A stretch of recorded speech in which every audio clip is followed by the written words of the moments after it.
হাবুর বিপদ। অজেয় রায়। স্কুলের গেটের সামনে দাঁড়িয়ে হাবু ভাবল, থাক ফিরে যাই। গরমকাল, মর্নিং স্কুল হচ্ছে, আর কয়েক মিনিট পরে সাতটা বাজবে, ঘন্টা পড়বে স্কুল আরম্ভের। একতলা স্কুল বাড়িটার ঘরে ঘরে ছেলেদের কলরব, উঠানে কিছু ছেলে খেলছে। হাবুর মনে ভেসে ওঠে সুধীরবাবুর ভারিক্কি চেহারা, গম্ভীর মুখ, মোটা চশমার কাঁচের আড়ালে বড় বড় দুটি চোখের তীক্ষ্ণ চাহনি। হাবু জানে স্যার তাকে পছন্দ করেন, কিন্তু তা বলে ক্লাসের কাজে অবহেলা ক্ষমা করার লোক নন তিনি। যদি স্কুলে না যায়, সময় কাটাবার জায়গাও অবশ্য অভাব নেই। দত্তদের আমবাগানে ঢুকলেই খাসা সময় কেটে যাবে, কিন্তু ক্লাস কামাই করলে কাল আবার বাবার কাছ থেকে চিঠি আনতে হবে অনুপস্থিত হওয়ার কারণ দর্শী। তখন বাবাকে কি কৈফিয়ত দেবে? বই হাতে স্কুলে বেরিয়ে গিয়েছিলি কোন চুলোয়? অতঃপর অবধারিত মারাত্মক পরিণতির কথা ভেবে হাবু শিউরে ওঠে। ভীষণ রাগ হতে থাকে ভজার ওপর। ওর পাল্লায় পড়েই এমন গণ্ডগোল। হাবু তো প্রথমে রাজি হয়নি, ভজাটা কিছুতেই ছাড়ল না। এখন বাবা না সুধীর বাবু? না না, বাবা কিছুতেই নয়। যদি বরাতে দুর্ভোগ থাকে স্যারের হাতেই হোক। হাবু স্কুলে ঢুকে পড়ে। হুম, আজ লাস্ট বেঞ্চ নয়, ওটার ওপর স্যারেদের চিরকাল কড়া নজর। মাঝামাঝি বসা যাক। ভাগ্যে থাকলে 5 জনের ভিড়ে মিশে হয়তো যাত্রা পার পেয়ে যেতে পারে। থার্ড বেঞ্চের এক কোণে 3 কড়ির পাশে হাবু বসে পড়ল। পরপর 3টে ক্লাস কেটে গেল। এবার আসবেন সুধীরবাবু, বাংলা রচনার ক্লাস। তারপর টিফিন। হাবু বাইরে যতটা সম্ভব শান্ত থাকার চেষ্টা করছে, বুকের মধ্যে কিন্তু তার হাঁপড় পড়ছে। সুধীরবাবুর ধীর পদক্ষেপে ক্লাসে ঢুকলেন। দশাশয়ী মানুষটির পরনে ধুতি পাঞ্জাবি, কাঁধে পাট করা সাদা চাদর। ছাত্ররা তাকে ভয় ভক্তি দুটোই করে। ছাত্রদের উন্নতির জন্য তিনি প্রচুর খাটেন, তবে বড্ড কড়া মাস্টার। চেয়ারে বসে সুধীরবাবু প্রশ্ন করলেন, গতবারে কি রচনা লিখতে দিয়েছিলাম? বাংলাদেশে বর্ষাকাল। ও হ্যাঁ, সবাই লিখে এনেছে? হ্যাঁ স্যার। ক্লাস শুদ্ধ ছেলের ঘাড় হেলে। বেশ, কয়েকটা শোনা যাক। ছেলেরা যে যা রচনা খাতা বের করে ওপরে রাখে। এইটাই সুধীরবাবুর মেথড। কয়েকজনকে বেছে বেছে পড়তে বলেন, অন্যদের বলেন মন দিয়ে শুনবে। অন্যদের লেখা শুনলে নিজেদের লেখার মান সম্বন্ধে একটা ধারণা হবে। আমি তো সবার খাতা বাড়ি নিয়ে গিয়ে শুধরে নেব, কিন্তু প্রত্যেকের লেখা তো প্রত্যেককে পড়তে পারবে না। অন্তত ক্লাসে অন্তত কয়েকখানা রচনা শোনো। কে কেমন লিখেছে কিছুটা শোনো, জানো। প্রফুল্ল, পড়ো, সুধীরবাবু আদেশ দিলেন। প্রফুল্ল খাতা খুলে বাংলাদেশে বর্ষাকাল পড়তে আরম্ভ করে। পাতা 2 শোনার পর হঠাৎ সুধীরবাবু ধমকে ওঠেন, থাম! আমি রচনা লিখতে বলেছি, বই থেকে কপি করতে বলিনি। কেন স্যার? প্রফুল্ল আমতা আমতা করে। আবার কেন? দে সরকার রচনার বই থেকে হুবহু টুকে এনেছো। এ চলবে না, বা নতুন করে লিখে এনে দিতে হবে। আর কষ্ট করে আরও 2-1খানা বই উল্টিও, মনে থাকবে? নিতাই।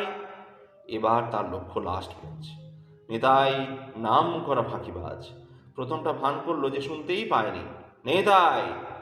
আমাকে বলছেন স্যার? হ্যাঁ, ক্লাসে কটা নিতাই আছে, পড়ো। নিতাই মুখ নিচু করে দাঁড়িয়ে রইল। কি হলো? আগে লিখতে পারিনি। কেন? আগে সময় পাইনি, মায়ের অসুখ।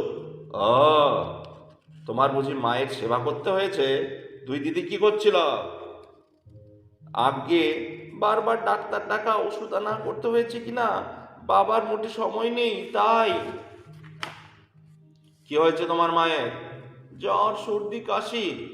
এখন কেমন আছেন? জ্বর ছেড়েছে, আজ ভাত খেয়েছেন। মিথ্যাবাদী! সুধীরবাবুর গর্জনে সারা ক্লাস কেঁপে ওঠে। গতকাল তোমার মাকে দেখেছি গোসাই বাড়িতে কীর্তন শুনছেন। দাঁড়িয়ে থাক ওই কোণে, টিফিনেও বেরোবে না, দাঁড়িয়ে থাকবে। কালকেই তোমার রচনা চাই। এই নিয়ে পরপর 2 দিন হলো। ফের যদি রচনা আনতে ভুল হয়, তাহলে তোমার কপালে দুঃখ আছে, মনে থাকবে। মনে থাকবে। সুধীরবাবুর মনে থাকবে সুধীরবাবুর একটি মুদ্রা দোষ। মনে থাকুক না থাকুক, তিনি সবাইকে বলে যান, মনে থাকবে। প্রশান্ত, ফার্স্ট বয় প্রশান্ত খাতা বাগিয়ে বুক ফুলিয়ে উঠে দাঁড়ায়। বেশ দীর্ঘ রচনা, সুন্দর গুছিয়ে লেখা। বর্ষার বর্ণনায় কয়েকটা তালমাফিক কবিতারও উদ্ধৃতি রয়েছে। সুধীরবাবু মন দিয়ে শোনেন। তবে ছেলেরা লক্ষ্য করে স্যারের কপালের মাঝখানটা একটা ভাঁজ, অর্থাৎ তিনি বিশেষ সন্তুষ্ট নন। এই ভাঁজ তার চিহ্ন। প্রশান্তের পাঠ শেষ হলে সুধীরবাবু বললেন, ভালো হয়েছে, তবে আর একটু মৌলিক হওয়া উচিত।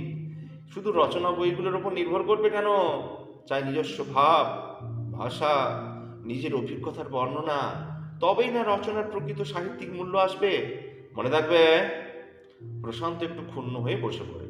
সুধীর ওপর সন্ধানী দৃষ্টি করছে। হাবুল চন্দ্র। হাবু নিজের কানকে ঠিক বিশ্বাস করতে পারে না। হাবুল। হাবু এবারে উঠে দাঁড়ায়। উফ, কি ভাগ্যি তার! পড়ো তোমার রচনা। হাবু একটু ইতস্তত করে কয়েকবার ঠোক গেলে, দেরি করছো কেন? হাবু হাই বেঞ্চে রাখা বই খাতাগুলোর থেকে একটা খাতা তুলে নিল। খাতা করে নাকের সামনে মিলে ধরে একটুক্ষণ তাকিয়ে রইল। কয়, আরম্ভ করো, বড্ড সময় নিচ্ছ। সুধীরবাবু তাড়া দেন, হ্যাঁ স্যার। হাবু পড়তে শুরু করে।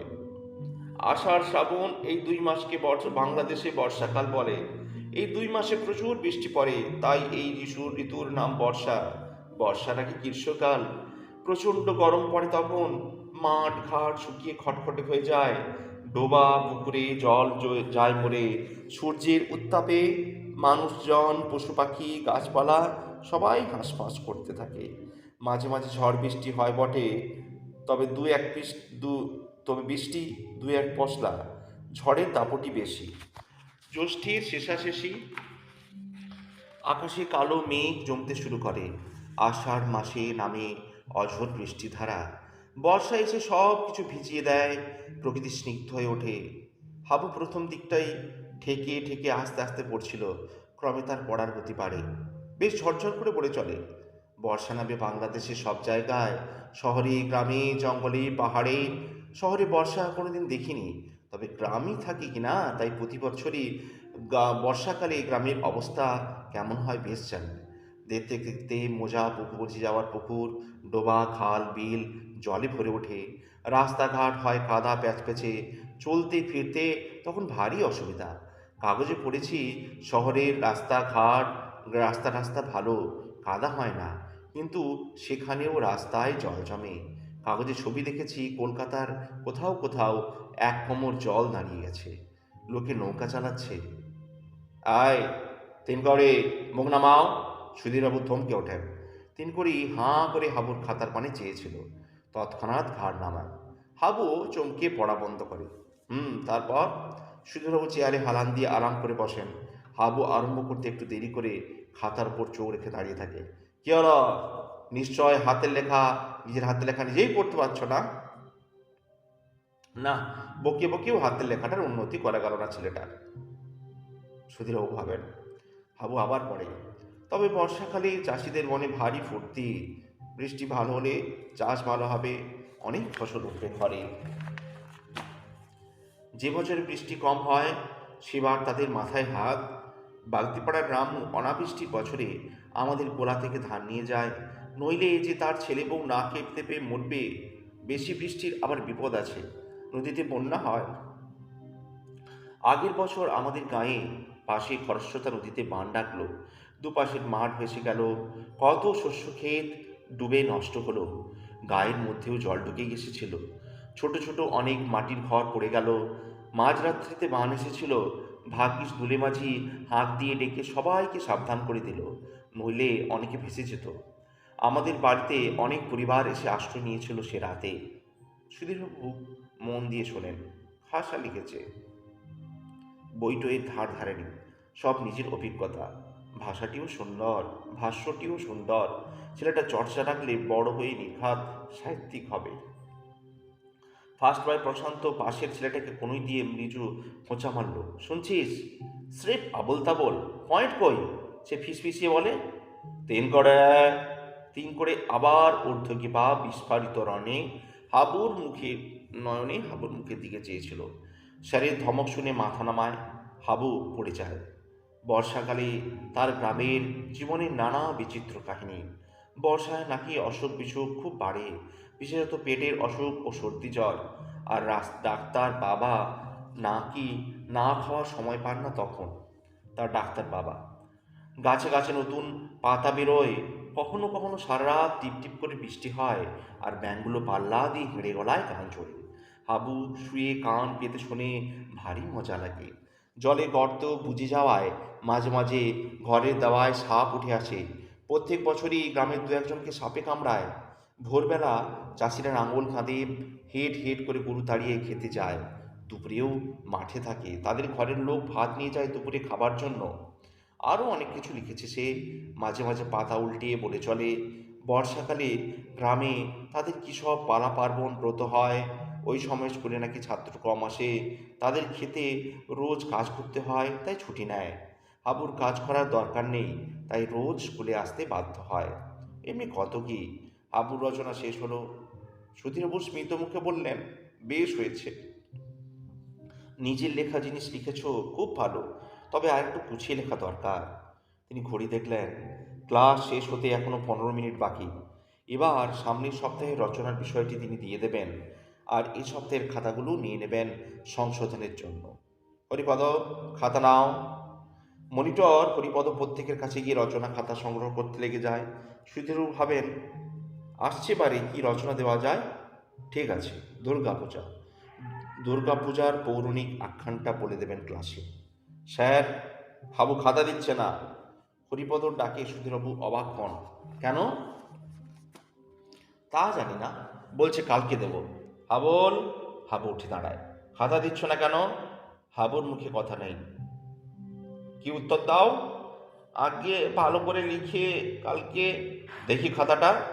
সুধীরবাবু রহস্য উদ্ধারের চেষ্টা করেন। হরিপদ বাবুর রচনার খাতার উদ্দেশ্যে হাত বাড়াতেই 3 কোটি টপ করে ওপরের খাতাখানা তার হাতে তুলে দেয়। হরিপদ সেখানা স্যারের হাতেই সমর্পণ করে। খাতার মলাটে চোখ বুলিয়েই তার কাছে রহস্য পরিষ্কার হয়। গোটা গোটা অক্ষরে লেখা বীজগণিত খাতা। ও, এই জন্যে এই ধানাই পানাই। কাল ভালো করে লিখে এনে দেবে। না, ছেলেটা অতি অগোছালো।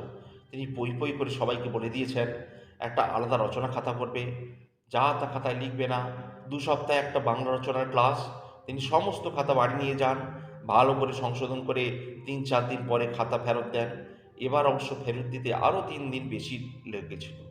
3-4 দিন পরে খাতা ফেরত দেন। শ্রীমান ইতিমধ্যে হোম টাস্ক লিখে বসে আছে। তারা ভালো কথা, কিন্তু তা বলে অঙ্ক খাতায় লিখবে? কোনো আলগা কাগজে বা রাফ খাতা লিখতে পারত। তারপর আসল খাতা ফেরত পেলে তাতে টুকে নিত। আর হতে পারে হাবুল ও রচনা খাতাটি হারিয়ে বসে আছে, ফলে হাতের কাছে যা পেয়েছে তাতেই লিখেছে। ছি ছি, এ কি নোংরা! আজ তিনি আচ্ছা করে ধুচুনি দেবেন হাবুলকে। ছেলেখেলা পেয়েছে। সুধীরবাবুর খাতার পাতাগুলো ওল্টাতে ওল্টাতে হাবুলকে বকুনি দেওয়ার জন্য মনে মনে কড়া বাক্য ভাসতে থাকেন। হ্যাঁ, এ কি, খাতা শেষ কিন্তু রচনা কই? হরিপদ, তুমি ভুল খাতা দিয়েছো, এতে রচনা নেই। আয়, ঠিক খাতা দে, যেটা লিখেছিস। হরিপদ হাবুকে তাড়া লাগায়। 3 কোটি তাড়াতাড়ি বলে ওঠে, না স্যার, ওই ওই খাতা থেকেই, ওই খাতা থেকেই পড়েছে। হ্যাঁ, তাই তো, নীল মলাটে রবি ঠাকুরের ছবি ছাপা। তিনি পড়বার সময় লক্ষ্য করেছিলেন। সুধীরবাবু এবার আর একবার পাতাগুলো সব উল্টে দেখেন। নেই। ব্যাপার কি? ম্যাজিক নাকি? তিনি কীরকম ঘাবড়ে যান। তিনি শুনলেন, ক্লাসের ছেলেরা শুনল, এত বড় লেখাটা পড়ল। হাবু, এই খাতা দেখেই পড়েছ? হ্যাঁ। হাবু ঘাড় নেড়ে সম্মতি জানায়। তবে লেখা কই? হাবু নীরব নিস্পন্দ। কি, উত্তর দাও। হাবু চুপ। তবে কি? তবে কি সম্ভাবনাটা বিদ্যুতের মতো তার মস্তিষ্কে উদয় হয়। কিন্তু এই যে অবিশ্বাস্য! তবে কি মনে তুমি কি লেখুনি? বানিয়ে বানিয়ে বললে। হ্যাঁ স্যার। ক্ষীণ কণ্ঠে হাবুর উত্তর আসে। সুধীরবাবু হতভম্ব। তার 20 বছরের মাস্টারি জীবনে এ সমস্যা একেবারে অভিনব, কখনো শোনেননি। প্রথমেই তার কান গরম হয়ে উঠল রাগে। কি আস্পর্ধা! বেমালুম ঠকালো আমাকে, বেয়াদব! কিন্তু সঙ্গে সঙ্গে দ্বিতীয় চিন্তাটা মাথায় আসে। চশমার পুরু কাঁচের ভিতর থেকে সুধীরবাবু বড় বড় চোখ দুটোর স্থির দৃষ্টি হাবুর উপরে নিবন্ধ। শুধু হাবু নয়, গোটা ক্লাস কাঠ হয়ে আছে ভয়ে। হাবুর ভবিষ্যৎ ভেবে সবাই আতঙ্কিত। হাবু হাবু মনে মনে জপছে, হে ভগবান, যা হয় স্কুলে বাবার কানে যেন না যায়, পৌঁছায়, হে ভগবান দয়া করো। তখন সুধীরবাবুর মাথায় ঘুরছে অদ্ভুত কাণ্ড, এতখানি রচনা স্রেফ বানিয়ে বানিয়ে বলে দিল এমন সুন্দর করে। আশ্চর্য। সত্যি বলতে কি তার ইচ্ছে করছে নেমে গিয়ে ছেলেটার পিঠ চাপড়ে বলেন, সাবাস। না, এতটা বাড়াবাড়ি করা ঠিক হবে না। ক্লাসে ডিসিপ্লিন রাখা তাহলে শক্ত হয়ে পড়বে। হয়তো এরপর থেকে প্রত্যেক ছেলে না লিখে বানিয়ে বলবার চেষ্টা করবে হাবুর দেখা দেখি। অবশ্য আর কারো ক্ষমতা নেই এমন বানায়। এমন ফার্স্ট বয় প্রশান্তেরও সাধ্য নেই।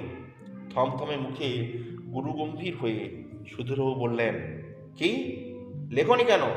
2 সপ্তাহের মধ্যে সময় হলো না? আগে ভেবেছিলাম কাল সন্ধেবেলা লিখে ফেলবো।